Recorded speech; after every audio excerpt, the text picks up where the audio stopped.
Bueno, muchas gracias. Buenas tardes a todos. Nos juntamos nuevamente hoy para continuar con los temas previstos del área de delitos informáticos. Ya antes que nada decirles que he recibido todos los trabajos prácticos, ambos trabajos prácticos los he recibido, los estoy leyendo. La verdad que todos están, la mayoría están muy bien, y hoy yo les voy a dar el último trabajo práctico, que es sobre un tema específico, es un caso procesal que me gustaría que hoy dar, digamos, los lineamientos básicos como para que ustedes luego lo puedan aplicar para resolver este caso. Si nos da un poquito el tiempo, me gustaría ir viendo cada punto del trabajo práctico, este último, el tercero, con ustedes, y podemos ir quizás intercambiando algunas ideas y demás. Muchas gracias, Carlos. Bueno, las tres clases anteriores básicamente trataron sobre los delitos que se cometen a través de Internet y los delitos que desde nuestra Fiscalía Especializada, hoy por hoy,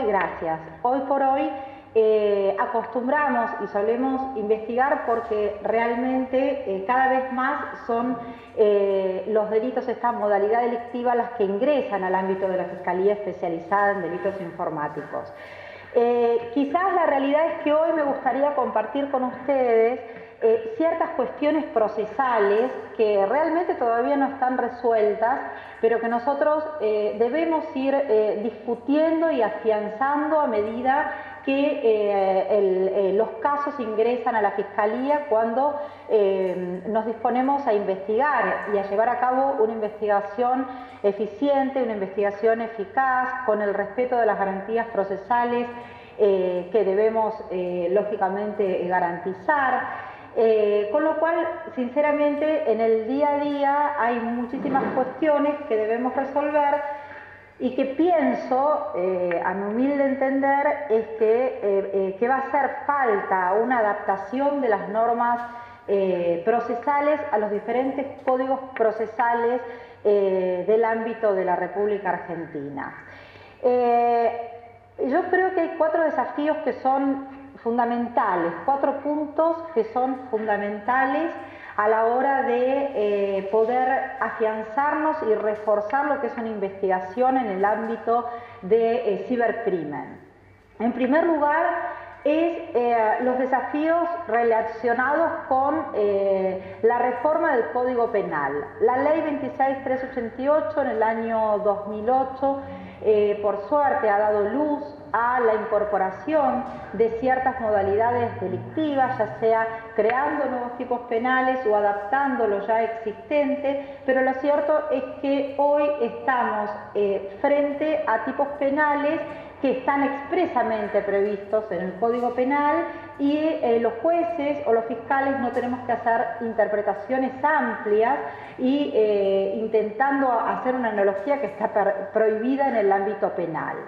Un ejemplo muy reciente de ello es, como ustedes sabrán, el delito de grooming, que en el año pasado, en el mes de noviembre, fue sancionado el tipo penal de grooming, y eso en el ámbito de la Fiscalía Especializada nos ha permitido investigar este tipo de conductas delictivas. Las teníamos claramente especificadas y diferenciadas desde hace ya 2 años, pero lamentablemente no la podíamos encuadrar en ninguna figura penal. Ni siquiera ni en pornografía infantil, no la podíamos encuadrar tampoco en corrupción de menores. Hoy, si bien podemos criticar de alguna manera o discutir acerca de cómo quedó en definitiva legislado este tipo penal, lo cierto es que hoy tenemos norma. Y hoy muchas denuncias que nos llegan de padres que sus hijos se han visto afectados por comportamientos de personas que se hacen pasar por menores de edad a través de las redes sociales, e intentan, digamos, un encuentro con estas personas, con los menores de edad, e intentan también o les solicitan que se extraigan ellos mismos, los menores, fotografías llevando a cabo actividades sexuales y se las manden por webcam. Este tipo de conductas hoy por hoy están siendo claramente denunciadas, ya sea en forma personal o a través de nuestra página del Ministerio Público Fiscal de la Ciudad de Buenos Aires, o bien son conductas que las podemos detectar a través de las investigaciones de pornografía infantil. Cuando investigamos casos de pornografía infantil es bastante común, no les voy a decir en todos los casos, pero en un porcentaje importante de casos, que cuando se analizan los datos que se han secuestrado, se puede llegar a detectar algún chat entre el imputado con los menores de edad. Y estos chats poseen contenido erótico y estos chats tienen solicitud hacia los menores de edad de comportamientos de connotación sexual, ya sea a través de palabras, a través de fotografías, a través de videos que el imputado solicita que sean remitidos a través de la webcam. Y aquí tenemos casos en los que o bien el imputado de alguna manera se queda con ese material, pero en otros casos detectamos que ese material es distribuido, facilitado a través de una red de pedófilos. Hoy por hoy concretamente, y gracias a la reforma que se ha hecho el año pasado, en noviembre del año pasado, no tenemos ese problema en cuanto a dejar una conducta atípica, ¿sí? Hoy tenemos un tipo penal y lo podemos investigar. Ese es un gran desafío y lógicamente encontramos, a medida que vamos investigando este tipo de conductas, encontramos otras modalidades que se debería discutir si o bien se tipifican en forma individual o bien se adaptan a las normas penales ya existentes, como por ejemplo es el robo de identidad. Es decir, el robo de identidad en nuestro país no está legislado y sería interesante determinar si podemos llegar a crear un tipo penal autónomo o directamente analizarlo o adaptarlo a otras normas penales ya existentes. Pero lo cierto es que esta ley 26388 ha avanzado muchísimo en el año 2008 con la incorporación de tipos penales, y sé que ya existen diferentes proyectos como para tipificar estas modalidades delictivas en forma autónoma. El segundo desafío, que a mi criterio es fundamental a la hora de investigar este tipo de delitos, es la adaptación de las normas procesales. Nos damos cuenta cuando investigamos este tipo de delitos, daño informático, acceso ilegítimo, estafas cometidas a través de internet, pornografía infantil, grooming, nos damos cuenta claramente que necesitamos adaptar las normas procesales. Como yo les comenté en la primera o en una de las clases que nos hemos encontrado virtualmente, la Convención de Budapest viene, digamos, a ser la cabecera, digamos, a tomar punta en las directivas que deberían figurar en forma expresa en cada uno de los códigos procesales penales de los diferentes países que forman parte del Consejo de Europa. El Consejo de Europa, los países que forman parte del Consejo de Europa y que terminan firmando esta Convención de Budapest son algunos países que les ha tocado intervenir en investigaciones muy complejas cometidas a través de internet, y en donde se pusieron de acuerdo para fomentar o crear ciertas políticas penales específicas con relación a la investigación de estos delitos. Entonces, uno de los requisitos fundamentales para formar parte del Consejo de Europa es justamente que cada país en el que forme parte del Consejo de Europa adapte tanto sus normas penales como sus normas procesales a la Convención de Budapest. Y esto es realmente muy interesante de discutir, porque la Convención de Budapest, desde el artículo 16 hasta el artículo 20, estipula una serie de normativa en la cual cuando nosotros vamos a nuestros códigos procesales penales a la hora de investigar este tipo de delitos nos damos cuenta en la necesidad de que específicamente estas normas procesales sean parte de nuestra legislación procesal también. Lo que hoy ocurre es que todos nos valemos del principio de libertad probatoria. Entonces, creo que hay que tener un especial cuidado con abusar de este principio de libertad probatoria.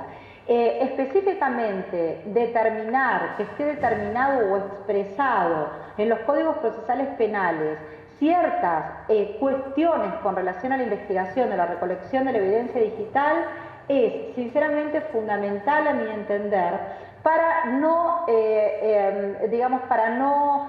reforzar este principio de libertad probatoria en contra de las garantías constitucionales del imputado. Y aquí ocurre también esto como, digamos, como premisa fundamental, ¿sí? No forzar el principio de libertad probatoria para no perjudicar las garantías constitucionales del imputado. Pero aquí ocurre otros problemas y otros inconvenientes a lo largo de las investigaciones.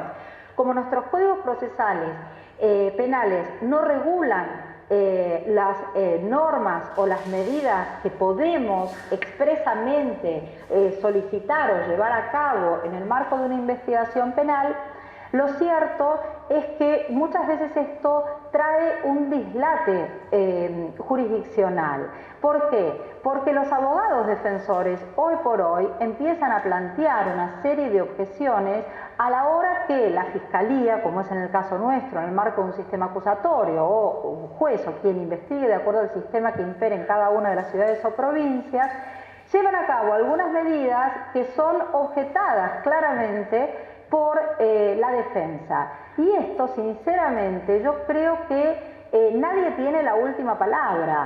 Da para un gran debate y una gran discusión. De hecho, nosotros estas discusiones las llevamos a las audiencias orales previas al juicio, donde la defensa objeta ciertas cuestiones de procedimiento y la Fiscalía lo defiende siempre, lógicamente, en el marco de las normas que hoy tenemos, ¿sí?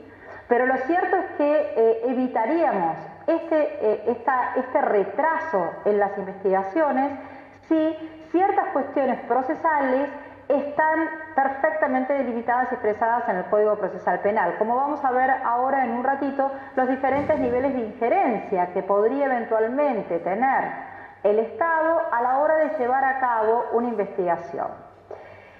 El tercer punto que me parece fundamental en este tipo de investigaciones es fortalecer los mecanismos de cooperación internacional.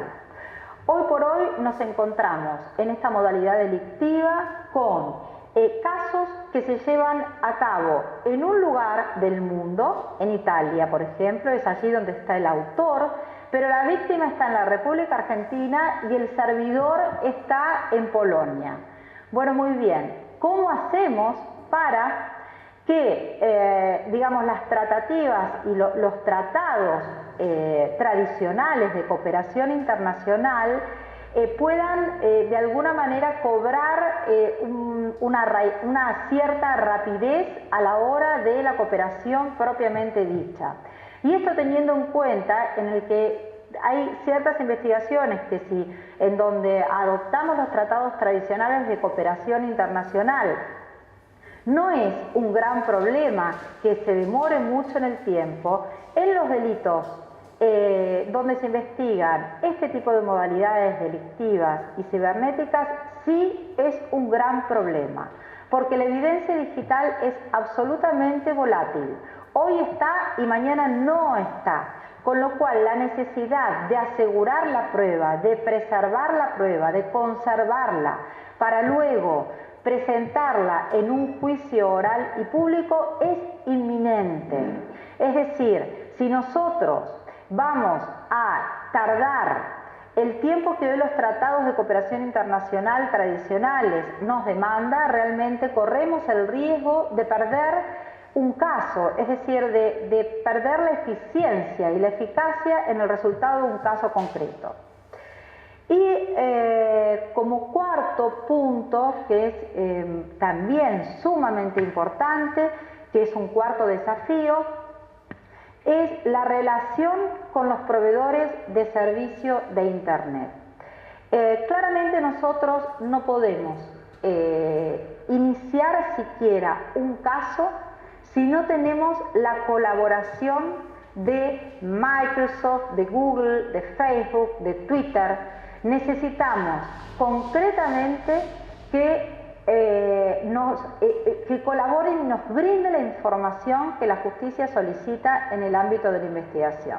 Por ejemplo, para dar un ejemplo, cuando iniciamos un caso de pornografía infantil, que por lo general nos llega el caso, nos ingresa el caso a través de National Center for Missing Children, nos llega a una base directa, una base de datos directa del Cuerpo de Investigaciones Judiciales de la Ciudad de Buenos Aires, que es como si fuera la policía judicial. Es allí donde Missing Children reporta todos los datos o los incidentes que tienen conocimiento acerca de los clientes de empresas proveedoras de servicio. Suben o bajan esas material, ya sea videos, ya sea fotografías, en donde niños llevan a cabo actividades sexuales, entonces lo ponen en conocimiento inmediato del Cuerpo de Investigaciones Judiciales.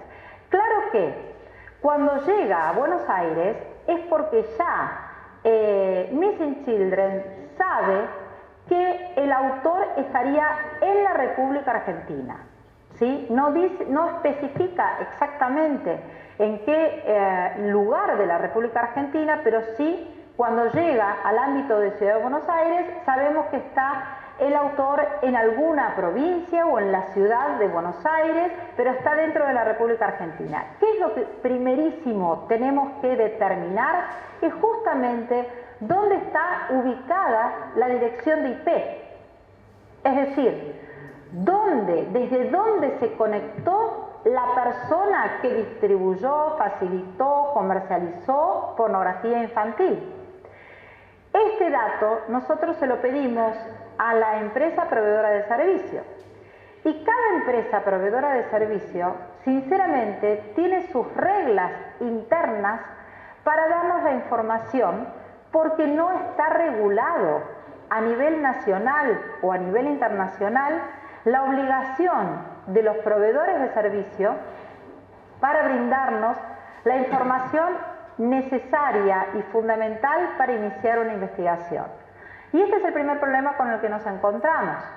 Muchas veces las empresas proveedoras de servicio no nos contestan en tiempo y forma, nos contestan lo que ellos pueden contestarnos dentro de lo que es la normativa interna, nos contestan en los tiempos que ellos pueden o que ellos quieren, pero quizás son tiempos que ya no nos sirven a la hora de investigar un caso, por ejemplo, de pornografía infantil o de grooming, donde necesitamos en forma urgente ese dato de IP. Entonces, al no estar regulado esta normativa desde las empresas proveedoras de servicio, nos genera este tipo de inconvenientes a la hora de investigar. Entonces, claramente desde el ámbito local lo que nosotros estamos haciendo, porque no tenemos posibilidad de hacer otra cosa, es un trabajo claramente artesanal.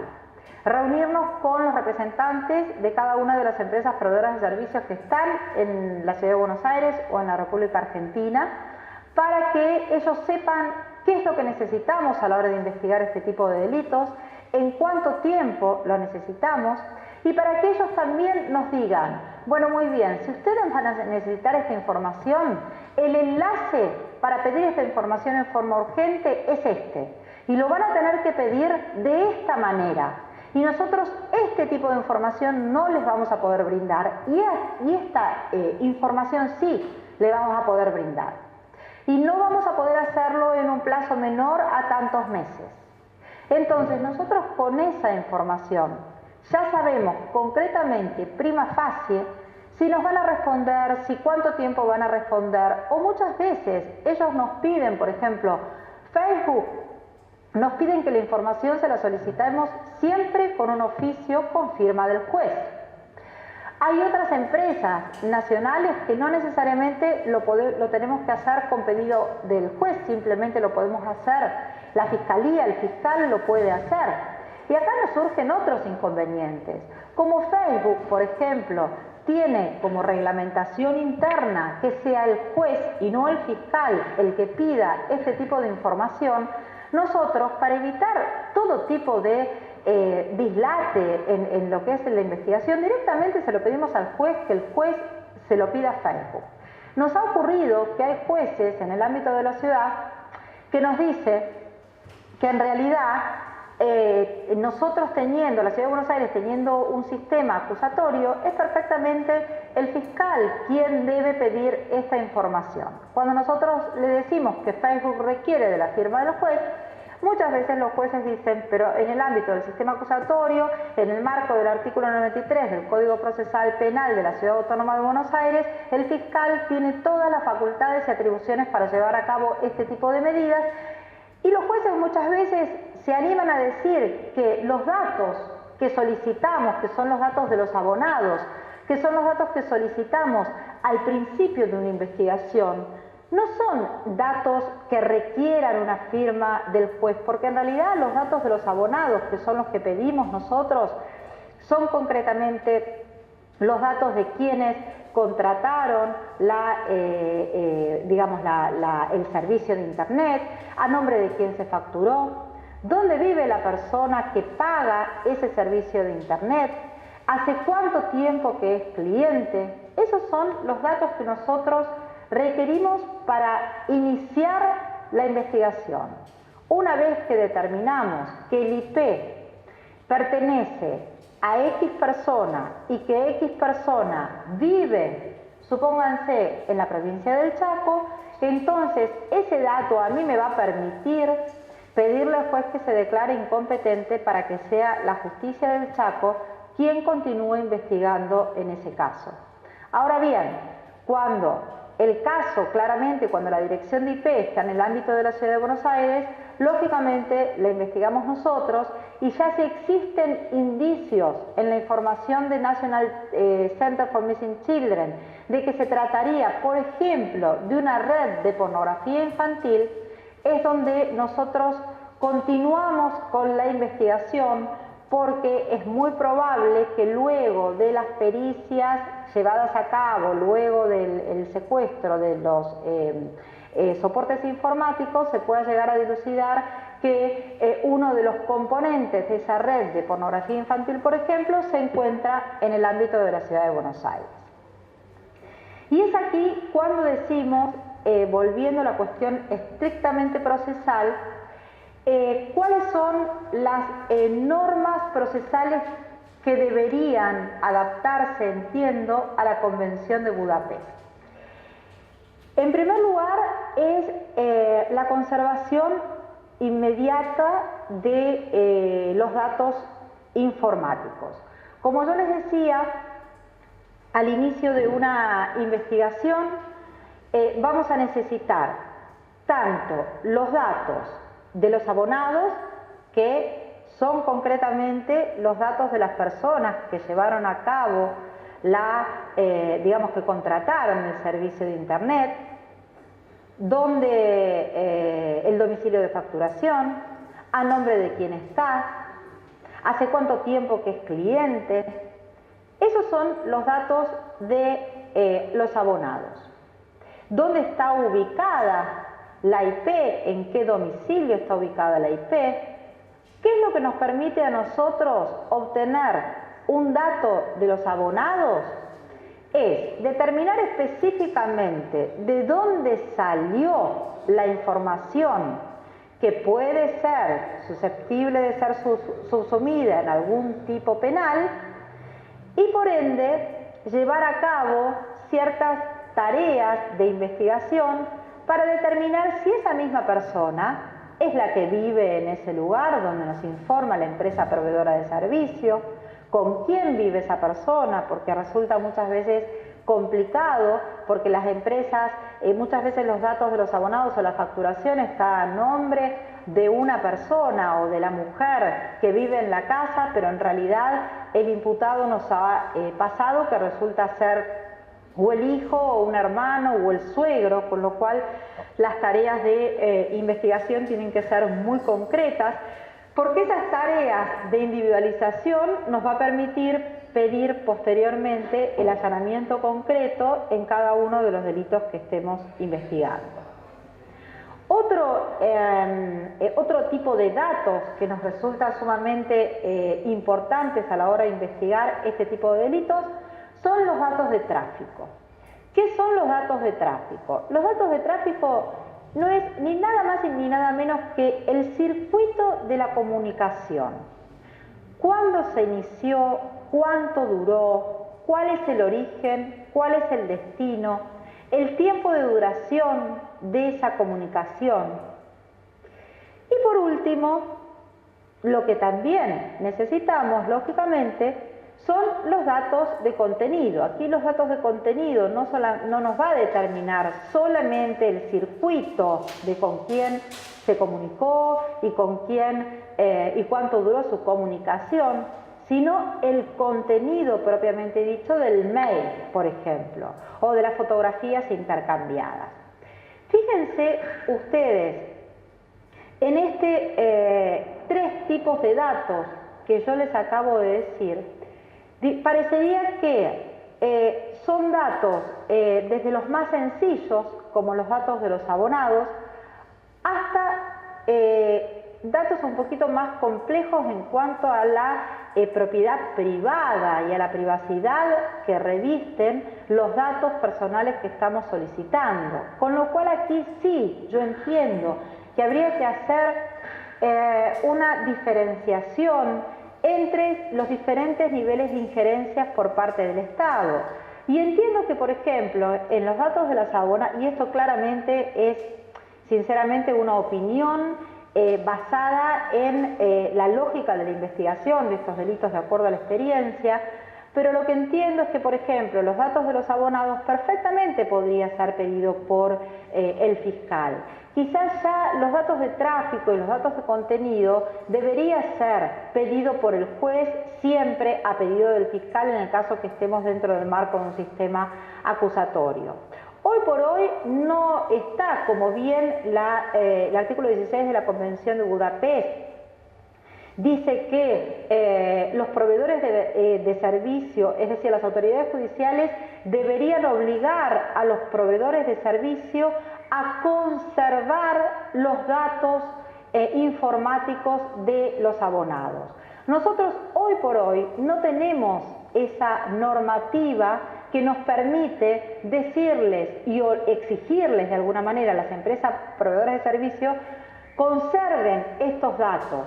Conservar estos datos significa no los supriman, no los borren, hagan una especie de lo que se dice un quick freeze. Es decir, es un congelamiento de los datos que tiene la empresa proveedora de servicio acerca de los datos informáticos de su cliente. Esto, lógicamente, vamos a pedir la conservación de esos datos. Seguramente que la conservación se va a pedir para luego pedir que esos datos sean claramente otorgados. Pero la conservación, ese quick freeze, ese congelamiento de esos datos, perfectamente los podría pedir el fiscal. Luego, cuando nosotros necesitemos que esos datos sean lógicamente entregados, ahí, bueno, podríamos llegar a discutir si es el juez a quien se lo tenemos que pedir. Pero lo cierto es que necesitamos que esto esté regulado en el Código Procesal Penal, que nuestro Código Procesal Penal nos diga quién puede pedir cada una de estas medidas que tampoco están contempladas a nivel procesal. Son medidas que los fiscales y los jueces pedimos a la luz del principio de libertad probatoria y como prueba quizás informativa, pero este tipo de prueba no está regulada dentro del Código Procesal Penal. Aquí tenemos otro problema, grandes problemas, que es el tiempo. Es decir, desde el momento en que se comete el delito a través de Internet, hasta que llega a conocimiento de las autoridades judiciales, hasta que se descubre este hecho, pueden pasar un tiempo bastante largo. Entonces, ¿por qué pedirles a las empresas proveedoras de servicios que conserve durante un tiempo necesario estos datos? Es claramente para no perder la prueba, ¿sí? Las empresas proveedoras de servicios, por una cuestión de política empresarial que es absolutamente entendible, ya sea por cuestión de almacenamiento, por cuestión de costos, van borrando a medida que va transcurriendo un tiempo determinado los datos. Y si nosotros en el marco de una investigación no vamos a poder contar justamente con esos datos a la hora de que ese caso llegue a la justicia, entonces no podemos iniciar la investigación. De ahí la conservación de los datos, y que esta conservación de los datos, o la posibilidad de pedirlo por parte del fiscal o por parte del juez, pero que la empresa proveedora de servicio tenga la obligación de conservar por 90 días, prorrogable por otros 90 días, por ejemplo, los datos de sus abonados y de sus clientes, es fundamental a la hora de conseguir el éxito en una investigación de este tipo. Dos problemas más que nos surgen a raíz de la individualización de la IP. El anonimato. El anonimato es un gran problema que tenemos, en los cuales, por más que pidamos los datos de los abonados, los datos de tráfico, los datos de contenido, si no tenemos individualizada la IP desde donde se llevó a cabo la actividad delictiva, no podemos llegar a los autores del hecho. Por ejemplo, el anonimato me refiero a personas que llevan a cabo estas actividades en un locutorio, desde un locutorio, desde un ciber, desde un aeropuerto donde hay, digamos, donde no, las conexiones de Wi-Fi son inalámbricas. Lo más probable es que si se lleva a cabo estas conductas delictivas desde allí, vamos a dar con la conducta propiamente dicha, pero se nos va a dificultar individualizar a los autores. A nivel internacional hay toda una discusión de qué deberíamos hacer o qué deberíamos ajustar para que los autores o los delincuentes que se valen de estas modalidades anónimas quede registrada su identidad, ¿sí? Por ejemplo, si en un locutorio deben presentar su documentación y quedar registrados, o como en Italia o en China, uno de los requisitos fundamentales a la hora de acceder a estas redes inalámbricas es la identificación.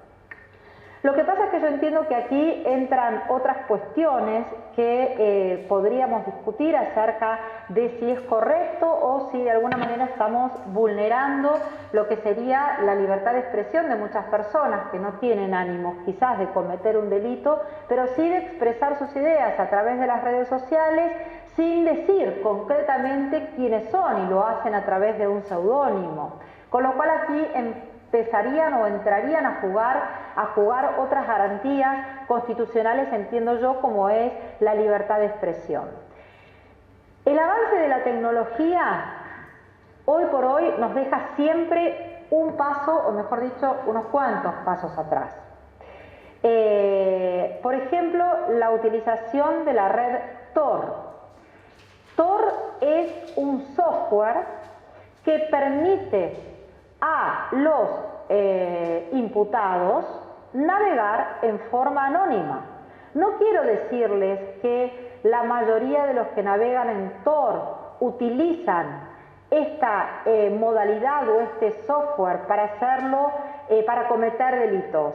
Pero la realidad que quien ingresa a Tor, quien sabe ingresar a Tor, son los que saben que van a gozar de una impunidad.